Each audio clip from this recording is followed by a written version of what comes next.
Hello dear students, this is your science teacher Ben, and I know like most of you are coming like walking a long distance to watch this video, so without wasting much time, let's start our session today.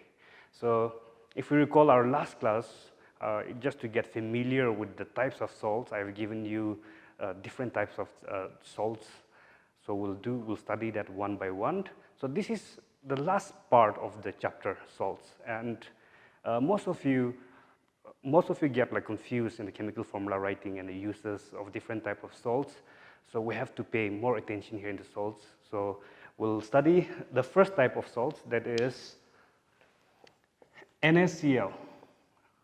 And if I say salt, then yes, most of you think of the common salt that we use at home. So yes, this is the common salt, and the uses of this common salt, I'm sure you can write. So I give you the uses to write. I give you the home assignment to write the uses of NaCl. Okay, this is the common salt that we consume at home. So, but from NaCl, we get another important product. How? So that is caustic soda. This caustic soda is a salt that we obtained from NaCl. How? So now for this you have to remember that when we mix NaCl, that is the common salt, and water. So just imagine salt and water. So this is called as brine, okay? B-R-I-N-E. Aqueous solution of NaCl, that means water and salt together, it is known as brine. So I'm sure you are clear with this. So with the help of this salt, we are going to get another important salt. So let's take an example. This is a glass, and now we have here brine. When I say brine, think of NaCl and water, salt and water. So I have NaCl and water. So this is brine, okay? Brine. Now what we do is we pass electricity here. So let's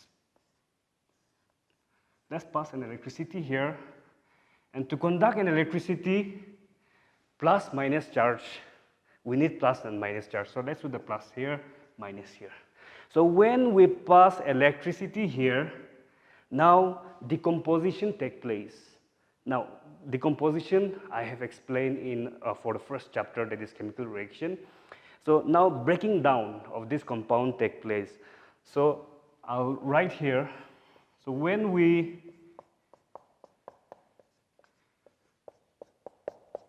pass an electric current here in this salt and water solution, what we get is we get sodium hydroxide. Sodium hydroxide, and along with that we also get another two products in the form of a gas, that is chlorine and hydrogen gas. Clear? So caustic soda, this is a common name, okay? Caustic soda is the common name. This is the common name, but the chemical name for caustic soda would be sodium hydroxide, okay? So I'll write chemical name.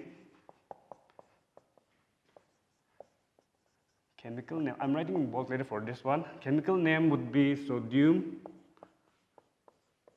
hydroxide. Hydroxide. Okay. And students, if you have noted this one down, then I'll rub this one.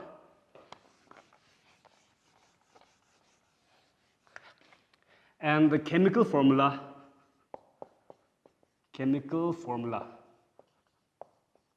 would be NaOH. So the common name, that means the commercial name, is caustic soda. Chemical name is sodium hydroxide, and the formula for this one is NaOH, where sodium is Na, hydroxide is OH. Now let's talk about the uses of caustic soda. Where do we use this caustic soda? So uses of NaOH. Now this is very important for paper making, okay? So let's write paper making. And now, since we have OH is a base. And in the last class, I have already mentioned that soap are base. They are bitter in taste.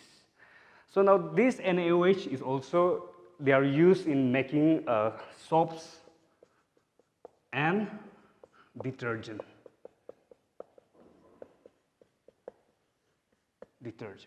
Clear? So let's make it simple. Just note down these two uses, the most important uses of NaOH. And now, so in exam, what kind of question will you get from this topic, caustic soda? They might ask you, write the preparation of caustic soda. They may ask you, write the chemical formula of caustic soda. Or they may ask you the common name, commercial name, or chemical name. And the other, again, important question you can expect from this topic is, explain chlor-alkali process. Please note down this question, students. Chlor-alkali process. Explain chlor-alkali process. So if in case you get a question like chlor-alkali process, that means it's nothing but everything solution is here. Why? Because on passing the electric current here, we get these products. Now, chlor stands for chlorine. So this is the chlorine, this is the chlor. So this represents chlor. And now alkali, as I have said in the last class, alkali, it's a base which are soluble in water. So OH represents the base, so NaOH is an alkali here which is soluble in water. That means we have alkali here and we have chlor here. So that means we have chlor-alkali process. So you can simply answer in this very simple way. When we pass electric current in a brine solution, we get chlor and we get NaOH that represents alkali, and we also get chlorine that represents chlor. Clear? So I'm sure you are clear with this. And chlorine here, the chlorine gas which we obtain from here is very important, especially these days. These days, we all have to disinfect everything around us. So chlorine is used, the important use of chlorine is to disinfect, okay? It's used in water treatment. So you can note down the important uses of chlorine, clear? I'll just say it out verbally. So the important uses of chlorine are, it is used as disinfectant, okay, students? It is used in water treatment. And the third use, you can also write, it is used in swimming pool. People who are maintaining those swimming pool, they have to clean the swimming pool. Or else if they don't clean, if you go like for swimming, then it may be harmful, it may be, it will not be healthy for your skin and for your health as well. So this chlorine is very helpful, it's very useful, and the major use of this chlorine is in disinfecting. Clear? So I'm sure you are clear with the first type of salt, that is caustic soda, which we obtain from NaCl. If you are clear with this, we'll go to the next type of salts. Okay? So the second type of salt will be bleaching powder. Bleaching powder. So I'll write it down here. Okay, students, the second type of salts, let's write the common name, okay? The common name would be bleaching powder. Bleaching powder.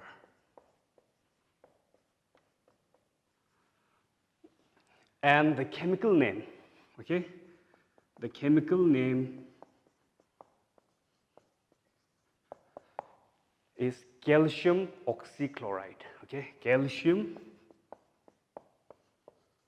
oxychloride.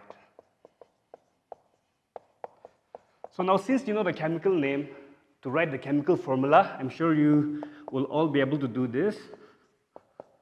You can try along with me.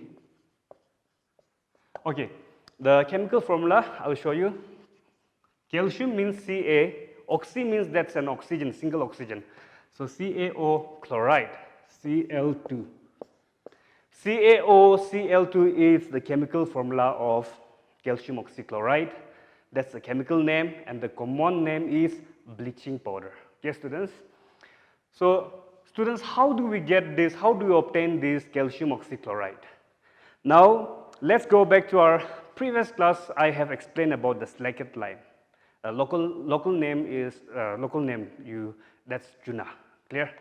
So that the chemical formula for tuna is CaOH2. So this is slacked lime. Okay, slacked lime, and it's a dry slacked lime. Now, in this slacked lime, if we pass a chlorine gas, we get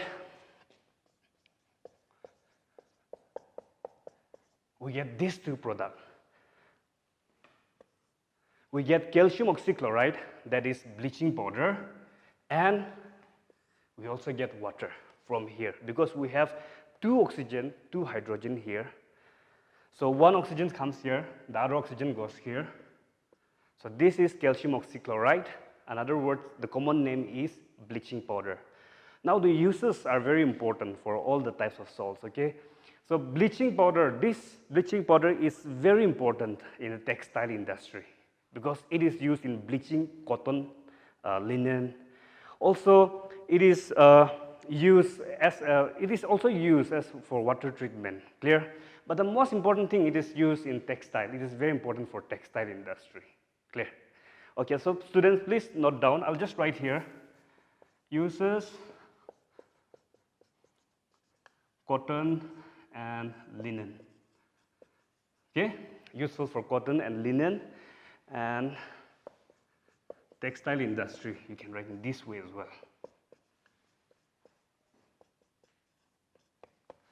Okay. Please note down, students. Okay, so students, if you are done with the second type of salt, that is bleaching powder, now we'll go to our next type of salt, okay? So I'm sure you have noted down all the common name, all the uses, and the chemical equation involved with this bleaching powder.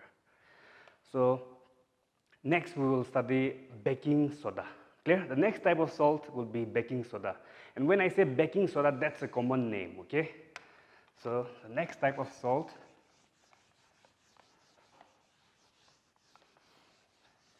it is baking soda. Now when I say baking soda, students, don't get confused with the baking powder, okay? Baking soda and baking powder are both different.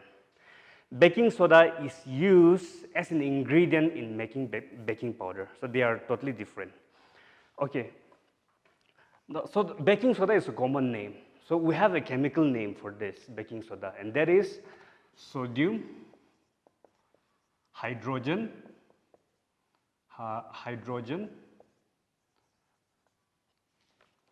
carbonate.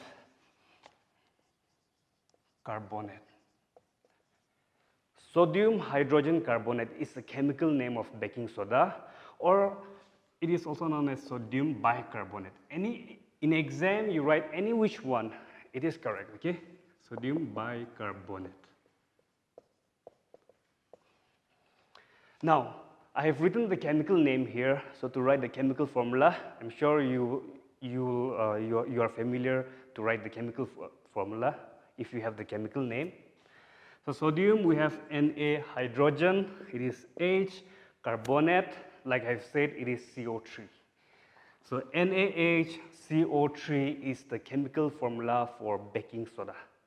Now, how do we make this baking soda? So here, we need again the brine solution, that is NaCl and water. So NaCl and water, okay? Now we have to pass carbon dioxide here, and we need a major ingredient here, that is ammonia. And the formula for ammonia is NH3, okay? NH3. So we need all these ingredients to get a baking soda. So we get two important products from here, that is ammonium chloride and sodium hydrogen carbonate. So we get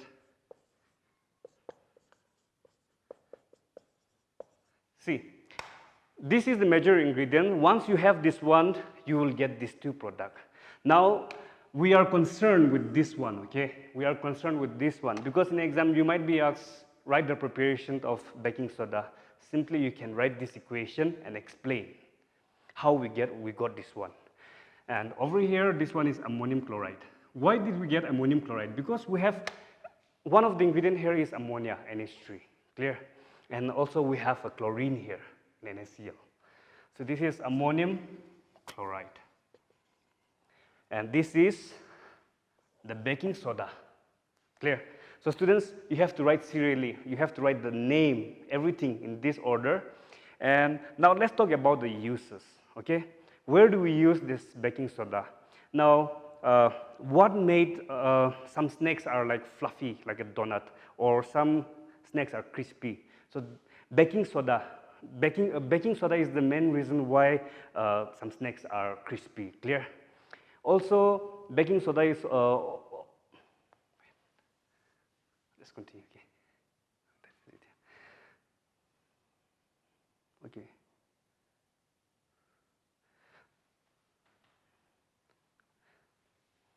So the second main uses of baking soda is it's a mild base. Okay, students, it's a mild base. So base, where do we use base? To neutralize acid. So if you have like, if you get an ant sting, okay, or like I've mentioned, if accidentally you happen to touch the dog plant and you got a sharp pain, then to get a relief, we can rub a skin with a baking soda. Clear? So those are the two important uses. We have many uses, but let's keep it simple. First, write about like the food making like crispy or fluffy, and the second we can write about neutralizing acid. Okay, so write those two uses and all the equation involved with this. Okay, and we'll go to our next type of salt again, students. The next type of salt that we're going to study is washing soda. Okay, washing soda, that will be a common name. Washing soda. And before I start this washing soda, you have to know the difference between hydrous salt and anhydrous salt. Okay, so I'll write it here, or we can just say hydrated. Okay, hydrated or hydrous, hydrated or hydrous. And the other one is anhydrous. Anhydrous. Salt. Okay, so the difference between hydrated and anhydrous salt is the first one is that the salts where the water molecules are present, okay? And though they look dry, the salt, though they look dry, some salts, they have water molecules attached with them. So we call them as hydrated salt. Because normally when we see, it looks like it's completely dry. But they have a water molecule attached with them. And it's a fixed number of water molecule. Clear? Now, when I say anhydrous, that means it's in amorphous form. It's a dry. So how do we represent those water molecule in a chemical formula? So the chemical name, okay, I'll just write here the chemical formula. So here, after writing sodium carbonate, I have, if you notice this dot, okay? This dot represents water molecules present with this form of salt. Okay. So how do we check this one? Okay, if you don't have a, I'm sure you are familiar with the test tube. In the test tube, we can put any salt. We can put any salt, and then we can just burn the test tube, and we can observe. And if we see a water droplets, okay, water droplets just in the side part of the test tube, then we'll say that those are the water molecules associated with that salt. So example like copper sulfate. So this is a CuSO4 is copper sulfate, okay? CuSO4 is copper sulfate, and CuSO4 5H2O. So this is this one we'll call as hydrated copper sulfate, clear? And this one is anhydrous copper sulfate. This means it's dry. And here, this represents the fixed number of water molecules attached with this copper sulfate. So this is the right number because in copper sulfate we have only 5. Clear? 5 water molecules associated. So now the common name for washing soda, washing soda is the common name, and the chemical name is sodium carbonate. Now 10 means deca, 8 means octa. I'm sure you have learned that in your mathematics. So we'll write decahydrate, since this is a water molecule present. So we'll write sodium carbonate decahydrate, HYDRATE. Okay? So this is the chemical name for washing soda, sodium carbonate decahydrate. Now, how do we get this sodium carbonate decahydrate? It's very simple. Now, in sodium carbonate, Na2CO3, if you add 10 water molecules, then we'll simply get this above. That is decahydrate sodium carbonate. Clear? So please note down the equation, and I'll give you the uses of washing soda. Washing soda, clear?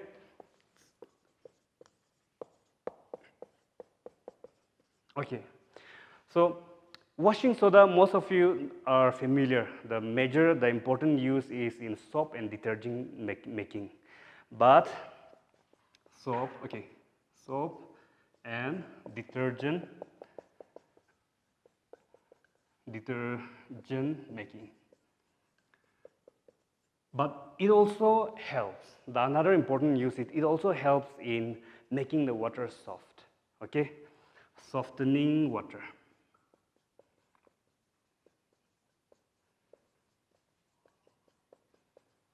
Okay, or in other words, you can write to remove the hardness of water.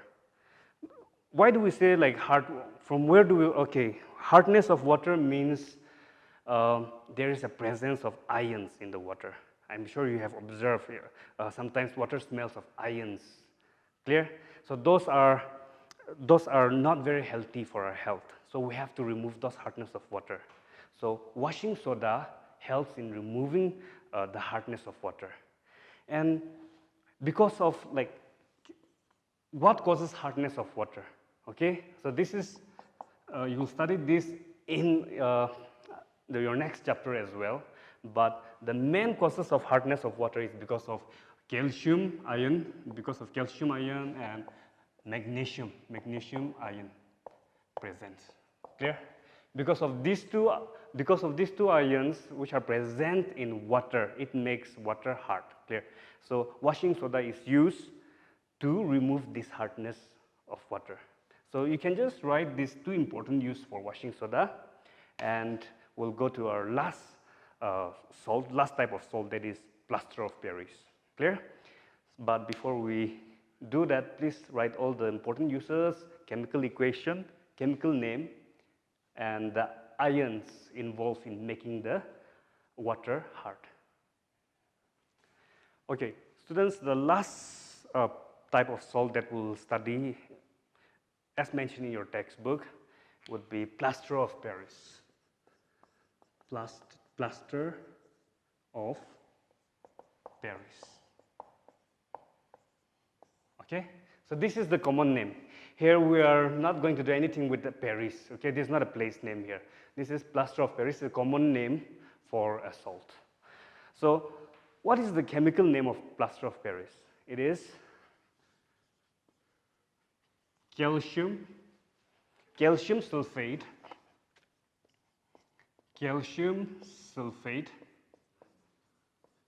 hemihydrate. Now, this hemi means half, okay? This hemi means half. So calcium sulfate is going to be CaSO4. Now hemihydrate, this means this is the water molecule associated with this calcium sulfate. And it is a fixed number. It should be only half, okay? Because chemistry, it should be accurate. Now if I write 1 here, that is not plaster of Paris anymore. So it is a fixed number of water molecules attached with this salt. Now we have half H2O. So this is hemi. H2O represents hydrate, water, presence of water molecules. So this is the chemical formula for calcium sulfate hemihydrate. Now, before starting with the preparation, let me give you the important uses of plaster of Paris. Where do we use this plaster of Paris? I'm sure you are familiar, like when someone gets like bone fracture and all, the doctor apply a plaster, a white plaster that is very hard, okay? So that is plaster of Paris, clear? So you can just write use in fractured bones, okay? In plastering fractured bones. Okay, and the second important use is in toy making, clear? Toy making. Toy making. Now you have seen a big statues. Those are made of plaster of Paris. Clear? So these 3 important uses is enough. Let's keep it simple, okay? So in plastering fractured bones. Now the second one is in toy making. The third one is in making statues and all. Clear? Okay. So if you are done with the uses, I'll wrap this and let's go and I'll show you the preparation, how to prepare this plaster of Paris.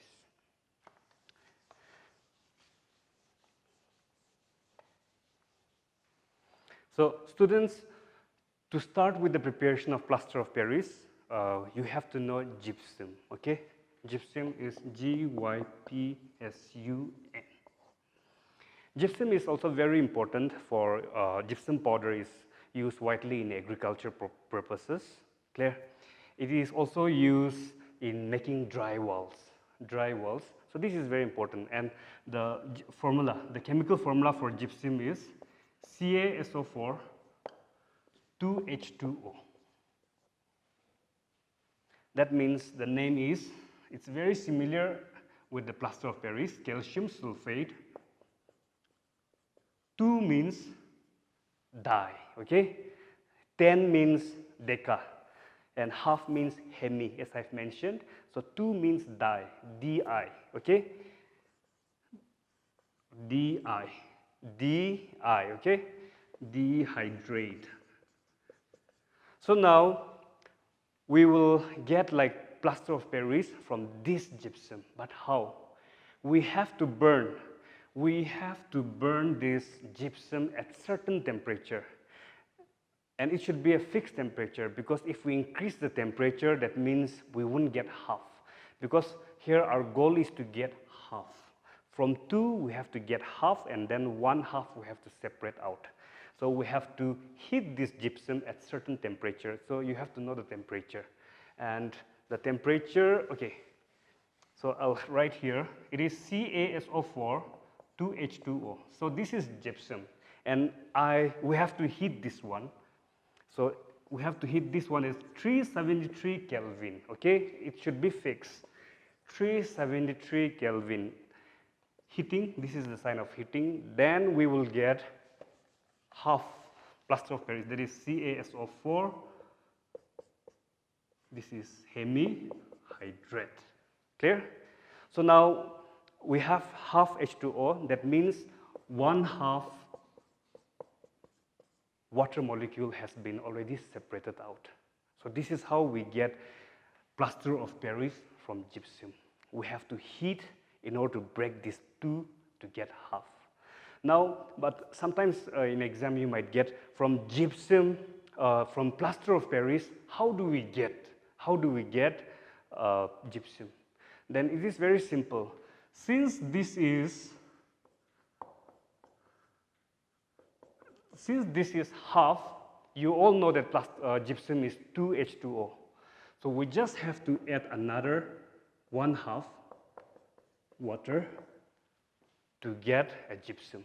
So this is an opposite.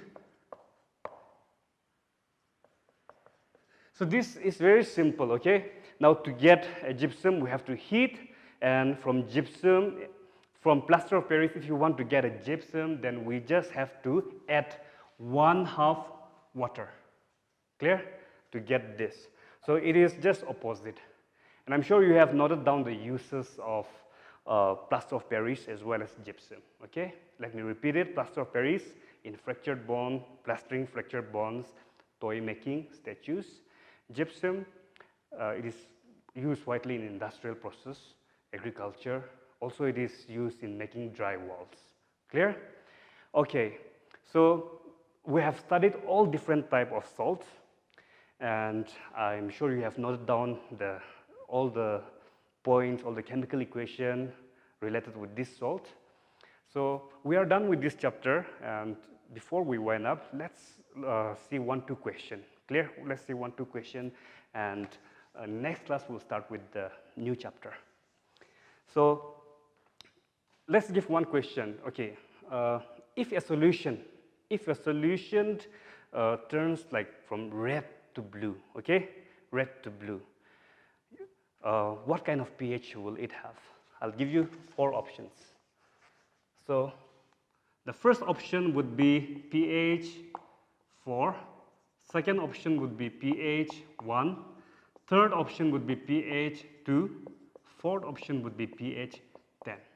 And what does the question say? If a solution turns from red to blue, that means that is a base, right? Blue to red is an acid, red to blue is a base. So if we recall, in last class we studied that base are all like 7 and above. pH from 7 till 14 is a base.